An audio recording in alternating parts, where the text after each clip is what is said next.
Hello, good morning. You're listening to ESG in 5, presented by the California Lawyers Association. I'm Patrick Miller, and today I have Kabir Duggal.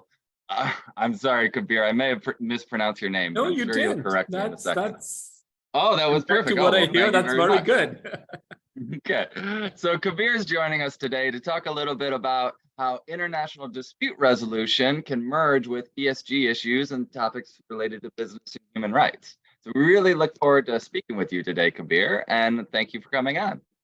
Delighted to be here, Patrick. I know this is a topic you and I have been talking about, thinking about for some time. So it's going to be a fun discussion. I've been coy and bearing the lead, but to be honest, Kabir and I recently authored an article for the Harvard International Law Journal on just this topic that we're here to discuss as well. Right. So, of course, Kabir and I have been talking about this for a while. Kabir and I are both specialists in international arbitration, and so we've been really thinking through how the issues involved in international arbitration converge with those of ESG. So, Kabir, could you tell us a little bit about your background? Because I know it's very interesting and I'd love to hear it. Sure, Patrick. So I am a disputes lawyer like you. I think we focus on arbitration and mediation specifically, although I think we're always thinking about business and human rights and ESG issues and everything we're doing. Mm-hmm. So a little bit about me, I was born in the Middle East. I was born and raised in Saudi Arabia. So grew up in a country with a lot of oil. Yeah. Did my college in India, then in the UK, and after that in the US. And so I think that would sort of be the different countries that I think I've spent considerable periods of time. So you've grown up in places that perhaps have a complicated history with ESG and human rights issues, and other countries that have complicated histories with colonialism, we'll just say. and now you're based in New York in the US, which we have our own cross to bear, so to speak. Totally. I mean, I think this is one of the things when we're talking about human rights and talking broadly about social issues, right? We always want the discussion to get broader. Mm-hmm. No stage should I think any one of us should feel, oh, we have accomplished everything that has been accomplished and let's relax. The journey is Yeah. So the end of history is not come, as Francis Fukuyama said, right? Exactly. No, so and like you, I'm still in private practice. I was at private practice at large firms for a long time. And often you're working on kind of traditional international disputes, which don't necessarily merge human rights issues, but because it's a passion of ours, we're often writing and speaking about those topics. And I know you've written a lot of articles about just this because you're a leader in the space. And you're particularly a thought leader for the younger generation of arbitration practitioners. Just to be honest, many of the arbitration practitioners who are appointed as arbitrators have been doing this for 30 or 40 years and got their start in the 80s, when fax machines were popular. There aren't as many thought leaders in the space that come from the millennial generation that know what AOL was, for instance. But you really are a thought leader in the space, and you've been writing for a while about how international arbitration issues merge with business and human rights matters. And perhaps you could tell us a little bit about instances where the two issues align. And actually, first, for the benefit of our audience, maybe you can just give a very brief primer on what is international arbitration and how it differs from traditional transnational litigation. Sure. So what is international arbitration? I think the best way to think about international arbitration is through the lens of contract law. That gives at least lawyers a good way to analogize alternative dispute settlement, broadly speaking. What are you doing? You are agreeing in a commercial agreement that if a dispute arises in the future, It could be for an existing dispute as well, but typically when a dispute is imminent, people tend not to agree on anything. That's just human nature. Yeah. So it's always a good idea to agree about these clauses in advance. Then you are agreeing that if you have this dispute, instead of going to judicial courts, you will take your dispute to a panel of arbitrators, either one, or for larger disputes, typically 3, always an odd number. Looking at the US Constitution, having even numbers is generally a bad idea. Definitely agree. And just to pause for a second now, and there are different types of arbitration. We're discussing commercial arbitration. There's employment arbitration, which is often between a business and an individual. There's also consumer arbitration, which is between a business and a consumer. And now these are looked upon differently by courts often when it comes to enforcing these arbitration agreements, because those are between, when it's commercial arbitration, it's between two sophisticated commercial parties who've agreed this is the type of dispute resolution they'd like to utilize. In the context of consumer employment issues, there's not necessarily similar levels of sophistication or bargaining power. So a different analysis can sometimes apply. And we're not going to get into what is appropriate here, but just to say, the work that we do is generally commercial in nature. 100%. I think that's a very good point. Since we're talking to the California Lawyers Association, California does look at employment arbitration and consumer arbitration with a lot more skepticism than I think we would probably in the East Coast. So I think that is a very good point. Just one final point, Patrick. There is also investment or investor state arbitration. I think you were probably headed there. We'll get there, yeah. Okay. But that's helpful. So tell us a bit more about what investor state arbitration is. So this form of arbitration, and again, we're talking about agreement, but it's an agreement between two countries, two or more countries, two or more capital S states. In a treaty, they're agreeing to guarantee to the investor of the other country protections. And if those protections are breached or alleged to be breached, the resolution is going to happen in front of an arbitral tribunal. For all of these forms, Patrick, I think in the international context, so I'll just step away from purely domestic matters. There is another business reason that makes arbitration popular, right? Let's assume a dispute between a Saudi and a Californian business people, right? So a Saudi and California. What would your logical choice be? Either to go to Saudi courts, that's going to really not be appealing to the California business person, or vice versa. The same reason. You could go to London, but do the English courts care? But they have no real interest or no skin in the game, so to speak. And that has made arbitration really popular. Let's take it to a neutral forum. This is not to suggest that the system is perfect. There is no perfect system. But the idea is essentially to depoliticize disputes, take it between a neutral forum, and get your best shot to present your case. And because you're able to choose an arbitrator, and this comes up in particular in the context of business and human rights disputes, but certainly in other types of disputes, you can choose arbitrators that are sector specific and have sector knowledge. So if you have a construction dispute on an in an oil refinery, you can select arbitrators that have sophisticated commercial law experience as well as construction and oil and gas experience. That is actually one of the critical points that makes arbitration attractive. Taking it to a judge who is dealing with every kind of dispute versus a domestic dispute 1 week and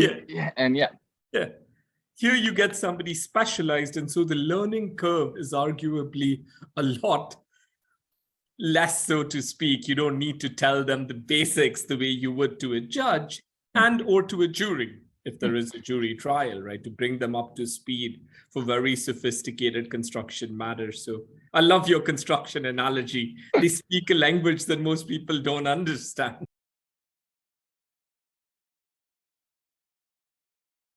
language that most people don't understand.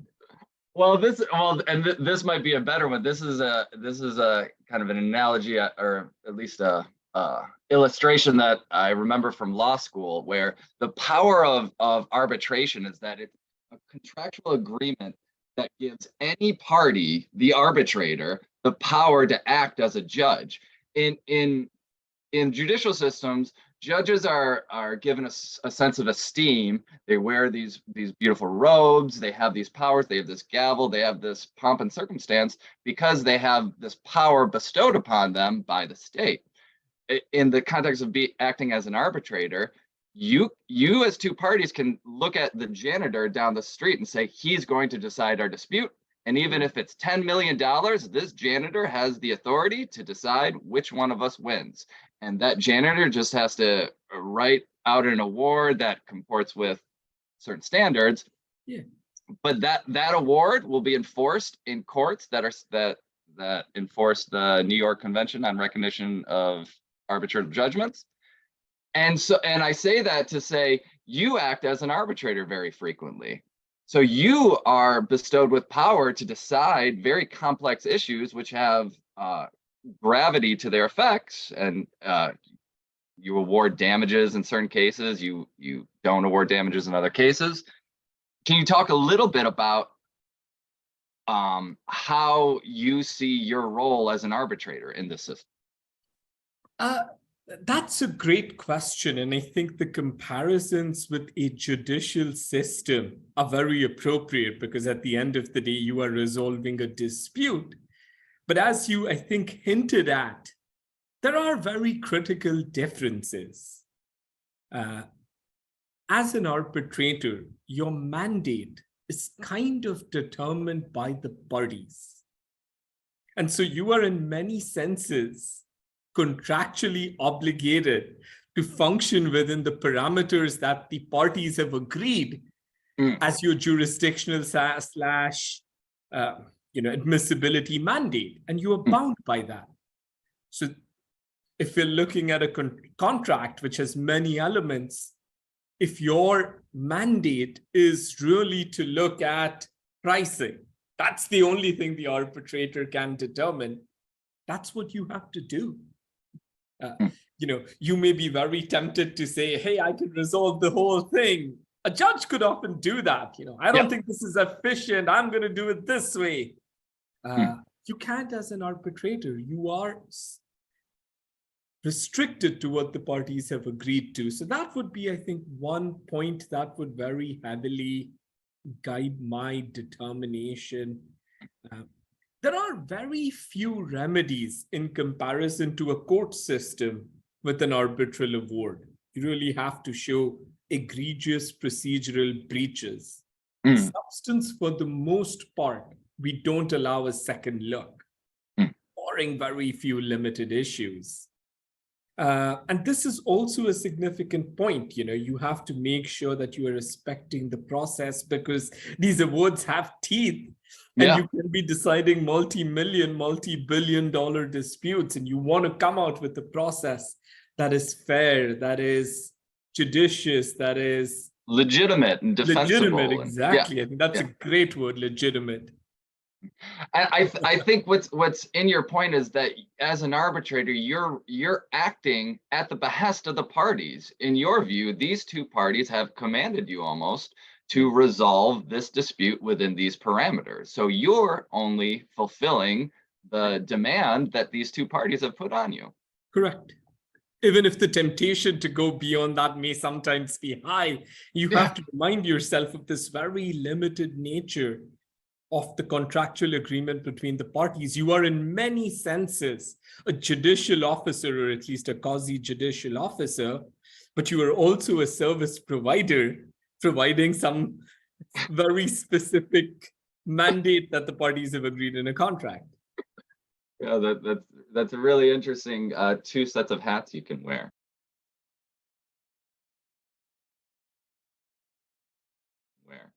So as we're on the ESG podcast, let's pivot a bit to some of the articles that you've written in the past on how business and human rights issues merge and converge with international arbitration issues. So I think you've mentioned a couple, for instance, investment treaty cases where they've at least acknowledged human rights as relevant to the dispute at hand. Maybe. Right. I think in the investment context, right, when you have states and foreign investors in disputes, I think human rights considerations and human rights to be understood broadly, to include the environment, indigenous community rights, all of those to be encompassed within human rights, really come to the forefront. Often you're going to have an investor coming forth pointing to treaty provisions. My property was nationalized. I was not treated fairly. I was discriminated. And the country, the sovereign, the state is often going to rely on broader human rights principles to justify the actions, right? This is your classical ISDS investment dispute paradigm, right? Environment is, we did this to protect the environment. We took the measure for the well-being of the indigenous people. And now you're seeing a real tension between property/investment rights and human rights. And this could equally apply to a commercial setting. I know we're talking about ISDS here, but in a commercial setting, what if a party justifies its actions on human rights grounds? Or the converse is also possible, right? One of the parties is alleging that there is a breach of broader principles of human rights, and that is leading the party in question not to perform the contract. We are not going to support forced labor. What do you do in this situation, right? Is it a commercial issue now, or is it a broader labor/human rights issue? And so this tension is real. The tension is real, and maybe it's helpful for a lawyer to understand in the context of investor-state arbitration, the substantive law is generally international law, right? Whereas in the context of commercial arbitration between corporate entities, they often designate a certain jurisdiction as having the law of the substantive law for the contract.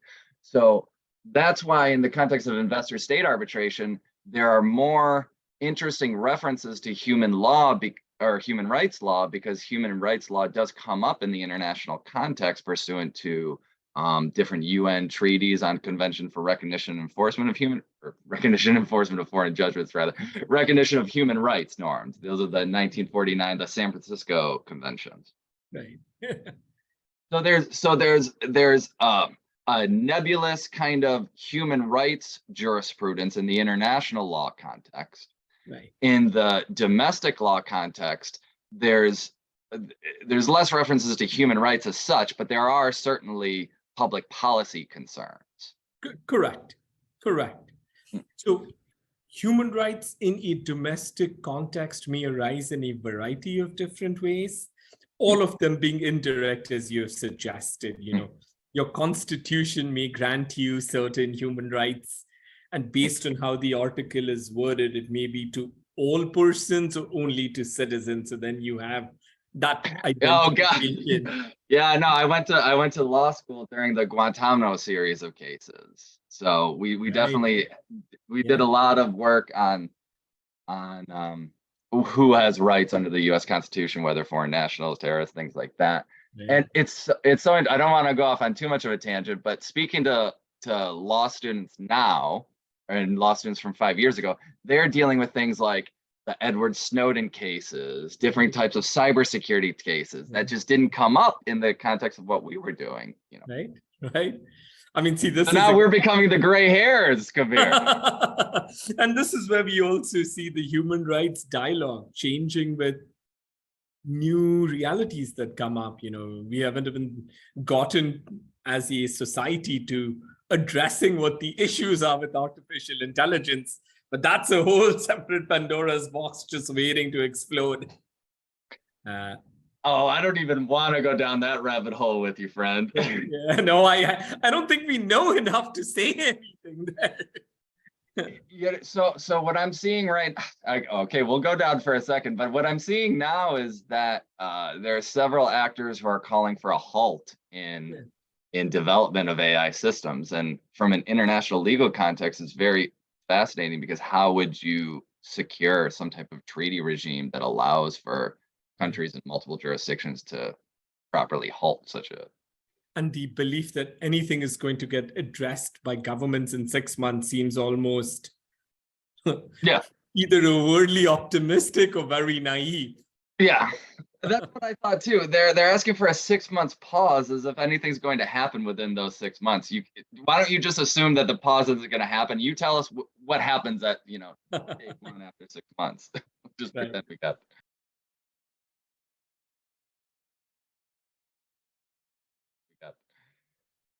So that's a bit of a tangent, but circling back to a bit, why don't we talk a little bit about the article that we wrote? The idea was that you and I wanted to work on something that briefly talked about how what have been viewed as soft law obligations have evolved over the course of the last 10 years and become more hard law obligations. And maybe you could talk a little bit more about that. Sure. And if I may, Kabir, maybe Yeah. give a bit more of a description of what we mean when we say soft law, international law, particularly for the listeners who aren't familiar with international law and how international law is enforced. Sounds like a plan. I just begin, the article that Patrick and I wrote, and our goal here was to keep it simple and brief. These low review articles are valuable. They often tend not to get read except the 4 people who are working on that topic. Yeah. And so this is a relatively brief article by design. So we would encourage you to take a look at that.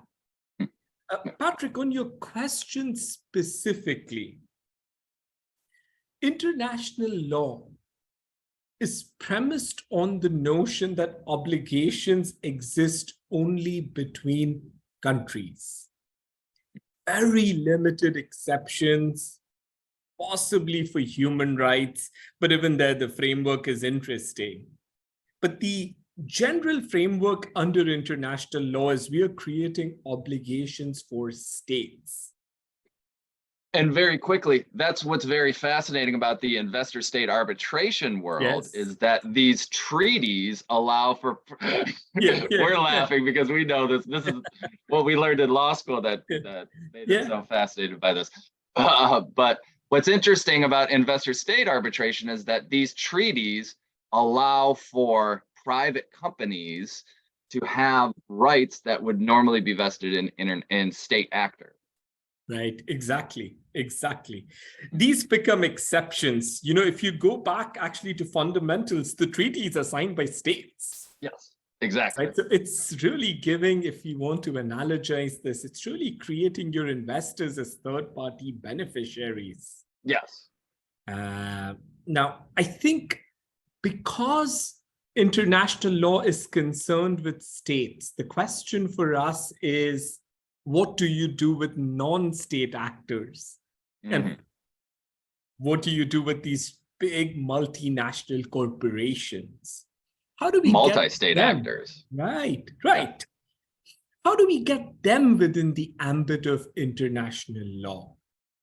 And this is, I think, what you nicely described, Patrick. We see early efforts. So Kofi Annan, the former Secretary General of the UN, in 2000 opens the Global Compact, purely voluntary, telling companies adhere to human rights. We're then going to see an effort in 2003 to create norms, actual binding norms, that fails. In part because of this notion, what's our mandate to give companies obligations? We don't have the power to do this. We don't have the mandate or the authority to do that. We don't have the jurisdictional enforcement authority. Right. And these are citizens of our member states. Right. So how would we take that? Our member states would have to take that action.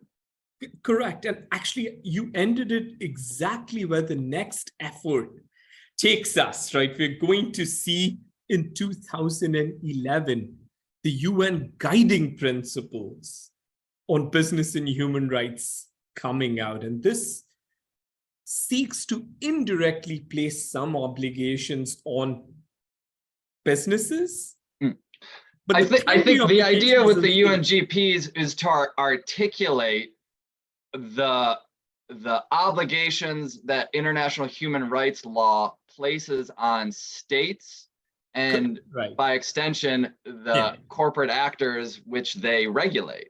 Exactly.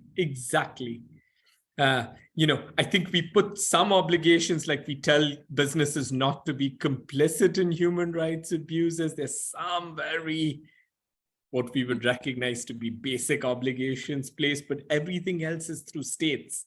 States, you must ensure da. Well, yeah, and I've spoken with human rights practitioners who've been doing this for a lot longer than us, and they say, in the 90s and early 2000s, we would ask companies to do something because of a human rights issue, and they'd say, look, we're not obligated to take any steps because of human rights issues, because that's outside of our purview. Yeah. And so one thing that the UNGPs were maybe not designed to do, but had the effect of doing is articulating and standardizing a language of rights or obligations rather that companies have vis-a-vis human rights and vis-a-vis their conduct. Fully agreed with that description. And this is one of the areas where as a society, most people would agree that businesses should be held responsible. The law, because of all these limitations, is not able to catch up. The frameworks don't allow it. And so you see some of this tension between... Well, because law isn't only an articulation of the ethics of society, but it's an articulation of those ethics, and then it's imbuing upon some actor authority to enforce those ethics. Correct. So, and that's when we talk about soft law versus hard law. Hard law has the power of some type of enforcement mechanism. Right. And so even the UNGPs, they're a UN document, but they don't necessarily, they're not backed or reinforced by any enforcement mechanism, any state actor to enforce the UN guiding principles as such. But the state actors agree to them. So to the extent that they've agreed to them, they have now the obligation to enact laws that put into effect the principles in the UNGPs. Is that right? That's totally on point. And, the mechanisms tend to be weak, right? It's you do a self-reporting and, it's things of that nature, which it's probably better than doing nothing. But if you're really looking for very meaningful, impactful analysis and scrutiny and, avenues for judicial assessment, we're not even remotely close to that. It's the general problem often when you have multilateral agreements. The more countries or entities that you have agreeing on an issue, the less strenuous it becomes. Yeah. And so with the UN guiding principles, they've been adopted so widely that their robustness is relatively limited. Right. But although they don't necessarily have enforcement powers in and of themselves, what our article talks about is how they've been used as a framework for national governments. And maybe I think we talked about a couple of other things after the UNGPs that we can address first. I think that's a very good point. And in arbitration disputes, we often see references to the guiding principles, and that's one indication of the wide acceptance.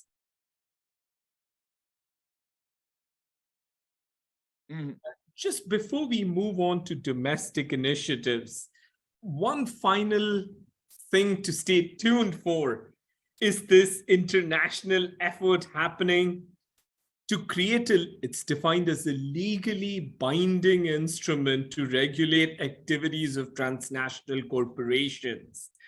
This is again the UN Human Rights Council that's putting this document. We've gone through a couple of drafts. The name, I think, makes it seem like a much stronger code than it really purports to be in effect.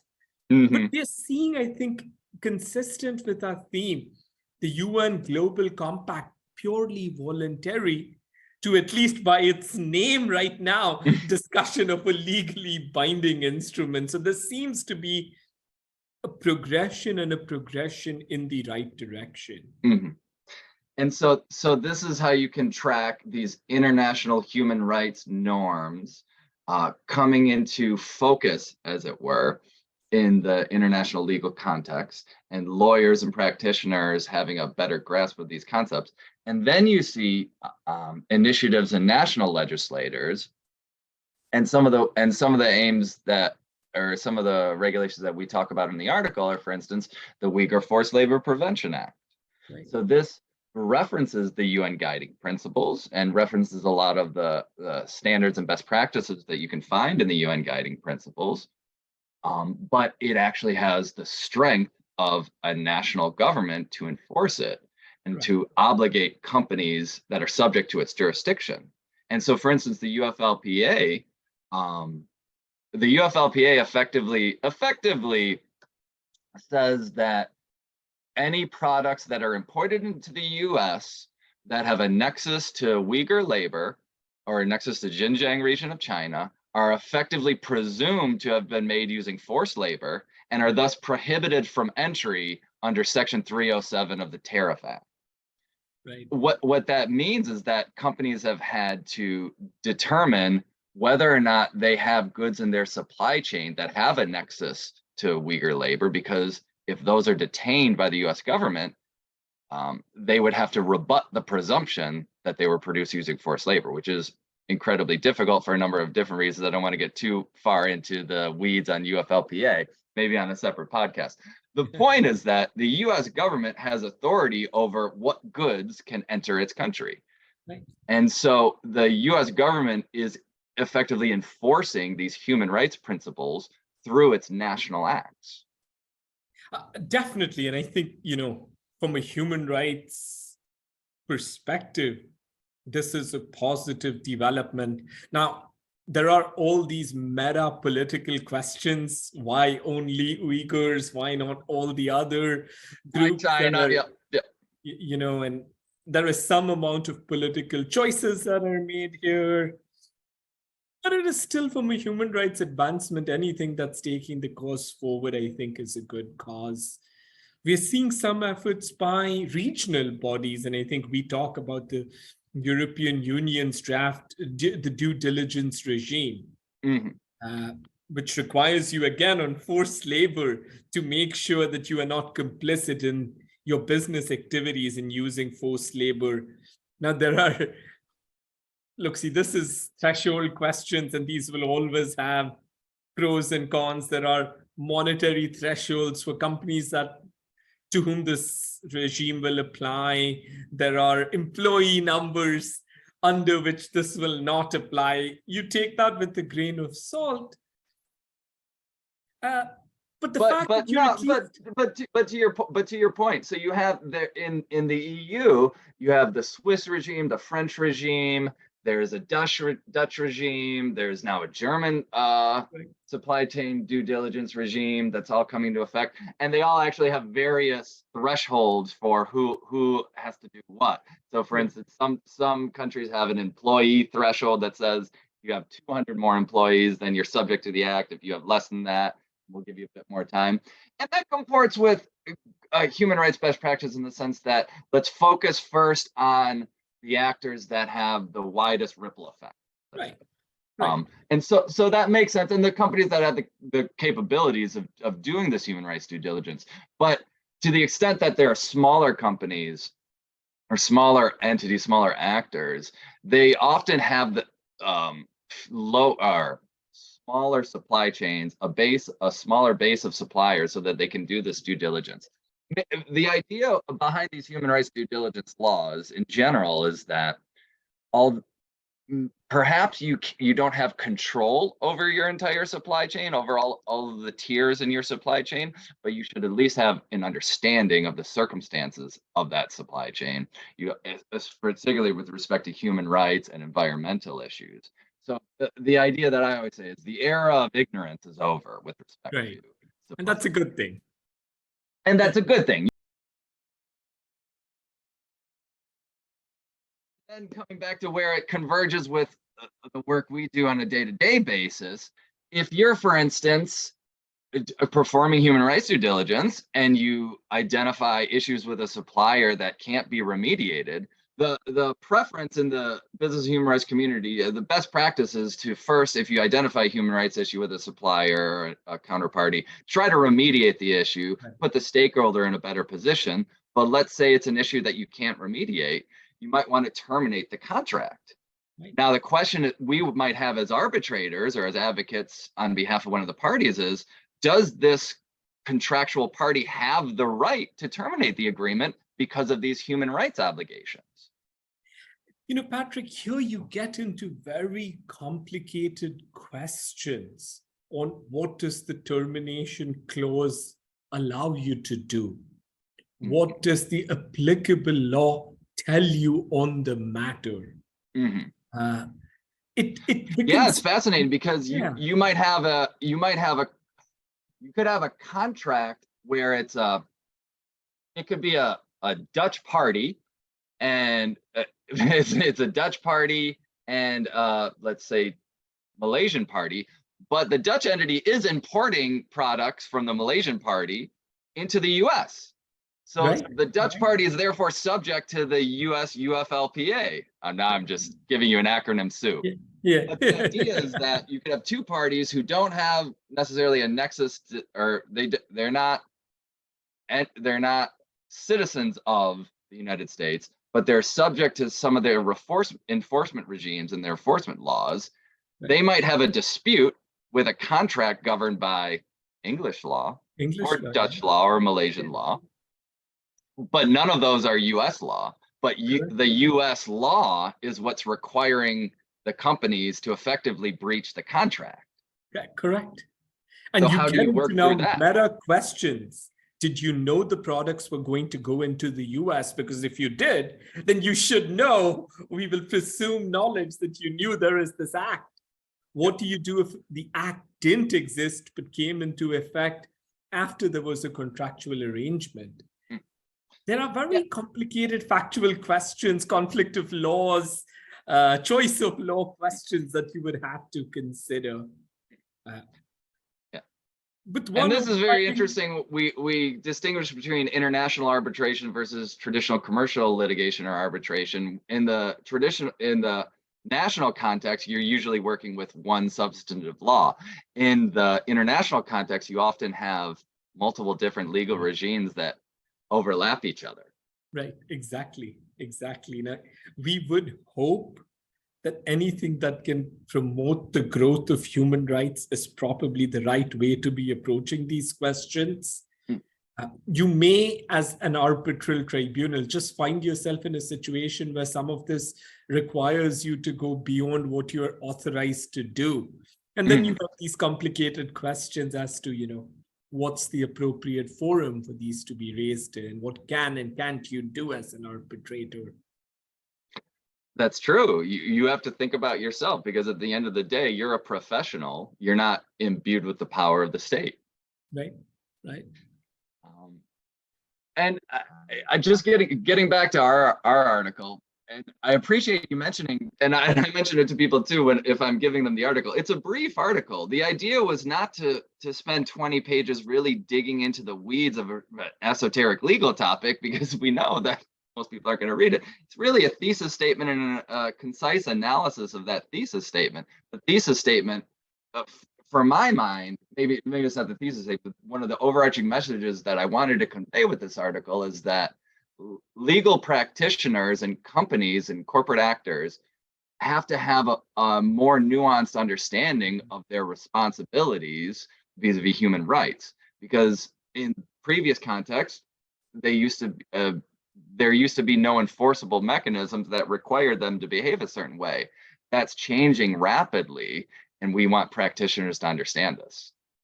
Patrick, I know you have underscored this so many times in conversations we have had. The Milton's notion, your only duty is shareholder value. That's just not the world we live in today. So even if you look at these instruments and think, there isn't a very strong tooth, that shouldn't be a basis for any company to think they shouldn't be voluntarily adhering to them in the best way possible, because you may face a very, very major public backlash by not conforming with what most